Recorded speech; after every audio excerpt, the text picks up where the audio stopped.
Sherry Byrne-Harbour, who's a Senior Staff Accessibility Architect at VMware. She's a prominent global subject matter expert in the fields of disability and accessibility and known for launching digital accessibility programs at McDonald's, Albertsons, and VMware. And she writes a popular blog called This Week in Accessibility. So welcome, Sherry. Well, thank you so much, Angie. I'm really excited to be here. I always like to drop the Sherry Secret fun fact before I start events like this, which I was the first Girl Scout in the US to get a badge in computer science. Coming up on my 45th anniversary of that event this August. So I've been doing tech for a long time. I did my first degree at Cal in computer science back when it was, 90% guys, and I was basically the diversity in the room. So been doing this for a long time. Went and got a law degree 10 years after my computer science degree, then did an MBA 10 years after that. And so I'm here today to talk to you about why go Bears, exactly, Angie. Why accessibility, what it is, okay, so the brief 50,000 foot version, and why it is a great career, especially for women. So first of all, when most people think about accessibility, if they've heard that word, accessibility means making stuff work for people with disabilities. That's kind of the TLDR version. They think about visible disabilities. So you might think about somebody with a prosthetic arm. This is actually me practicing in my wheelchair on my Olympic range at home. I'm trying to qualify for the 2024 Paralympic Games. People with service animals, people with hearing aids, something that you can see. So, but accessibility has to take care of a lot more things than that. So first of all, we have to deal with hidden disabilities, disabilities that aren't obvious, that can't be seen. So I tell people all the time, you see me in a wheelchair, you assume you know what my disability is, right? My real disability is type 1 diabetes. Kicks my ass on a daily basis, it interferes with everything I do. My wheelchair is just a way to get around, and I've been doing it for a very long time. So you need to think about hidden disabilities. And some examples of hidden disabilities include Millie Bobby Brown, who's deaf in one ear. Bono wears tinted sunglasses because he has a glaucoma. It's not a rock star affectation. Neurodiverse statuses, mental health issues. The reason why all of the colors in Facebook are blue is it's the only color that Mark Zuckerberg sees. So when you're thinking about disability, for starters, you really have to broaden the definition to make sure that you're including both visible disabilities and invisible disabilities. Then you need to add two different types of disabilities. So a permanent disability might be a limb difference. But if somebody tears their rotator cuff temporarily, they're going to have the same disability as somebody with a limb difference. They're not going to be able to use their arm. Or situationally, you might be holding something that prevents you from using an arm. So when you take permanent plus temporary plus situational disabilities and look at it from both the visible and the invisible perspective, you're talking about 30% of your potential users. And accessibility is about making technology work for that 30% of users. Okay, so what do accessibility testers need to learn? First of all, accessibility testing is a lot about interacting with assistive technology. You may have heard from other people talking about software testing as a field that automating is the greatest thing ever, because then you can just push a button and repeat all those tests and not have to do anything that requires manual intensive interaction. It's not so easy to do with accessibility because only about 30% of the tests can be executed in an automated manner by inspecting the code. 70% actually require being able to interact with the assistive technology. And so that includes things like screen readers, which is what the woman in the middle graphic is using. She's listening to her iPhone, tell her what's on the screen in front of her that she can't see. Some other forms of assistive technology are not using a mouse, so using alternative input devices like keyboards, touchpads, those graphics pens, things of that nature. captions, magnification. Then we get into a little bit more obscure, slightly less used assistive technology. That would include things like sip and puff devices, which is how people who are quadriplegic interact with the internet. Obviously, speech recognition is becoming more and more popular and actually better and cheaper than it used to be in the past.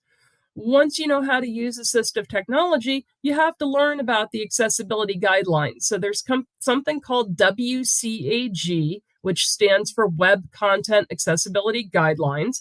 The version that's just about to come out is version 2.2. And that is a standard, WCAG, that has been adopted pretty much globally. Anywhere that you have a law that requires inclusion of people with disabilities, usually it references one of the WCAG versions. Not always the same version. That would make things too easy, right?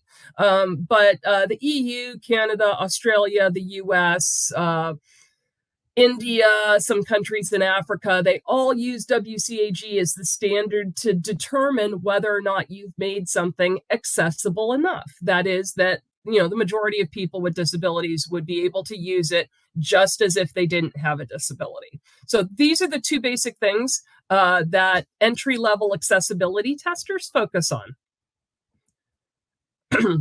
What do they do once they know how to do all that stuff? Well, they participate in designing, building, and testing software, but 100% through the lens of accessibility, not whether or not does it work, which is the functional side of the fence, but does it work with assistive technology that people with disabilities are likely to use? And do those people, are they having an equal experience? Okay, so those are the two things that the lens of accessibility provides for an accessibility tester. Other than that, you're participating throughout the entire life cycle, just as if you were a designer, a builder, or a tester. You're just looking at it with a very particular point of view. Okay, women are really well represented in the accessibility space. There's 5 times as many women in accessibility as there are women in non-accessibility roles, just traditional, straight up software testing, analytics, coding, program management, things like that. So it's actually a good place to be because there are other women that can help you support your careers who have been there and done that. And you may get a better level of understanding from getting mentored by other women than you might be by getting mentored by somebody who doesn't have the lived experience that you do trying to survive in your career. Okay. There is a significant demand for accessibility testers. Unless you work for Elon Musk, chances are you're not going to get laid off. And that's because the demand for accessibility testing is being driven by regulations and litigation, especially in the US. So the Americans with Disabilities Act require it. The language of the law itself doesn't require accessibility, but it requires equal access. And the litigation, and we have about 4,000 plus or minus cases per calendar year in the US, is focusing on WCAG as that standard to determine whether or not something's accessible enough. So as long as there's laws and as long as there's litigation, there is going to be a demand for accessibility testers. And right now we're in a place where colleges are not turning out a lot of people skilled in accessibility testing because it's not required as part of the computer science program. You barely even touch on it if you're in a graduate HCI program. So this is something that's very much self-taught. And to be honest with you, it's also very much passion driven. A lot of people get involved in accessibility because they have a personal experience with the disability. Again, don't make assumptions. People see the wheelchair and they're like, I know why Sherry got into accessibility. Now, I actually got into accessibility because I have a deaf daughter. And my deaf daughter, experienced a lot of issues when captions weren't made available to her. And so a lot of times there's this, like I said, personal connection that makes people passionate about being in this space. Keep in mind, Disability is the only dimension of DEI, diversity, equity, and inclusion, that everybody is guaranteed to experience at one point in time or another in their lives. Unless you die getting struck by lightning, never having broken a bone in your life, chances are at some point in time, if you're not disabled right now, you are going to be disabled. So when you're working in accessibility, you're working to make the place better for your future self. That's another way to look at it if you don't have a personal connection to disability currently. Okay. Being disabled is actually a bonus when you're working in the field of accessibility, because not only are you bringing the things that you learned about screen readers and other assistive technology and the things that you learned about WCAG, you're bringing lived experience. And that's something that's very valuable for this type of work. The other thing is work from home has been a thing for people in the field of accessibility long before the pandemic. 30% of people with disabilities can't drive. And so work from home is critical, especially if their disabilities prevent them from being able to commute or make it harder or more expensive for them to commute. So other than the usual, you get paid well, it's a fun job, you get to make the lives of other people better. But this is somewhere where having a disability and being willing to talk about that disability actually helps. And if you need to work from home, or if you would benefit to work from home, it's something that the accessibility managers in the world are very accustomed to. There are a broad range of employment opportunities, government and education, anything attached to federal money, okay, including money that passes through states and cities and counties, has to be accessible. There are strings attached, and those strings are called Section 508. Universities have to make things accessible. Hospitals have to make things accessible. Courts, anything municipal, anything federal, all has to be accessible. The nonprofit space also wants to be accessible, because they don't want to say, oh, we're here to help out this group of people, but hey, you people with disabilities, you get in the back of the line. So there is typically, NPR has somebody dedicated to accessibility. Washington Post, New York Times, they all have accessibility specialists. Those aren't exactly nonprofits, but it's places that you see accessibility thought about where you might otherwise think that it wouldn't be addressed. There's lots of accessibility consulting companies. All the retail operations on the internet, if you're selling in the US, it has to be accessible, or you're probably going to get sued at some point in time. And then, as I mentioned, healthcare is another big field. So for each one of these areas, you're still taking the same domain knowledge that you have on assistive technology and the WCAG guidelines. You're just applying it to one of these vertical markets. It does not take a whole lot to get started. It doesn't, being in the field of accessibility does not require a college degree. There are apprenticeship programs for people who want to get started in accessibility. There's quite a few resources that are available for free or for low cost online. So you don't have to go out and get a college degree in accessibility. In fact, such a thing does not exist. What you have to do is you have to care enough to go learn about all this stuff yourself, invest time, go to meetups, talk to people who are already in the field. I think of accessibility today as where QA was, 35 years ago when I had just graduated from Cal. 35 years ago for QA, there were no degrees in QA. There was no Six Sigma. These things didn't exist. You had to apprenticeship yourself basically to somebody who was really, really good and learn from them. And now you can get a degree in QA. You can get all kinds of certifications in QA. Accessibility today is where QA was 35 years ago in terms of how to get your foot in the door for the career, so to speak. You can easily evolve from accessibility into more senior careers. A lot of people who spend 3 to 5 years in accessibility will then move on to design or UX or UI and front-end development, because you will learn a lot about these three things. as you're doing your accessibility testing work. And so if you're interested in these 3 areas, but don't have the time to go back to get a degree or go to a boot camp or something else, you can use accessibility as a way to get into the door for some of these other careers. There are, I've got here a list of some starting points if you're interested in accessibility. Siri was actually invented for people with disabilities. And the iOS voiceover, which is kind of twinned with Siri, is the screen reader. If you don't have an Apple platform, then NVDA is a free screen reader that you can use on Windows.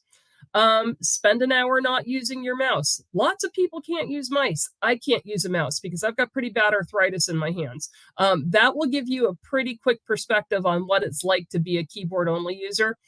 There's a couple of places that you can register to be a crowdsourced accessibility tester. That will help you learn more about how to find bugs, how to report bugs, what is it that people are looking for.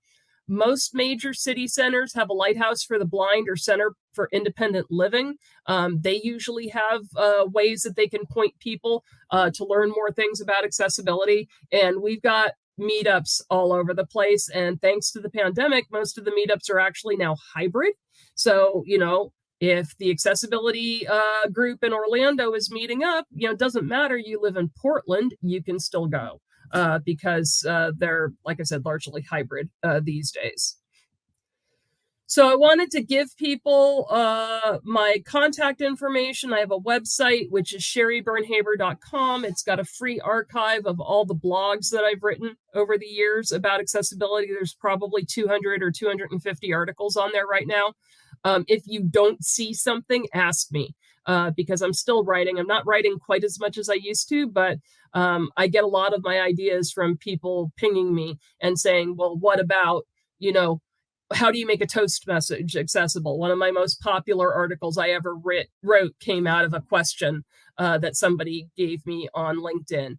And if you use that QR code, it should take you to my LinkedIn profile. I don't use Twitter. LinkedIn is my only form of social media, but I love to connect with people who are interested in accessibility, and you can always ask me questions. Thank you, Sherry. That was a really informative talk on accessibility. I love all the resources and the knowledge you dropped on us today. This is the last talk of this career track. So thank you so much for being a part of Elevate and for everyone who's still here with us after 2 days of nonstop talks, developer workshops, networking, meeting recruiters. So thank you again. Networking is going to start. We're going to have some fluid networking. So if you've seen everything everywhere all at once, it's going to make some sense to you, or I think it makes sense to someone who's seen that movie. It might mean something else to you. So I'll see you in networking. And again, thank you, Sherry, for being so open and willing to connect on LinkedIn. And yeah, I'll see you on the other side. Thank you so much. Okay, and I just answered the one question that came in about IAAP certifications. Disclaimer, I'm on the certification committee. I actually help write the tests. So yes, I believe that they're worthwhile. They are standardized. They've been around for going on 7 years now. But they're not cheap, right? It's $375 to take each of the tests. Plus, if you want to sign up for a membership, that's another $100. So if you can't afford the IAAP memberships, another path you can go is with the US federal government. It's called Trusted Tester. It's free. It requires a significant investment in time. It took me about 120 hours to complete it. Most people actually go faster. I had to struggle to unlearn everything that I knew and only respond in the way the government wanted me to respond. That was really hard to do. But if you're new to accessibility, you should actually be able to get your Trusted Tester certification faster. Thank you. So thanks, everybody. Thank you.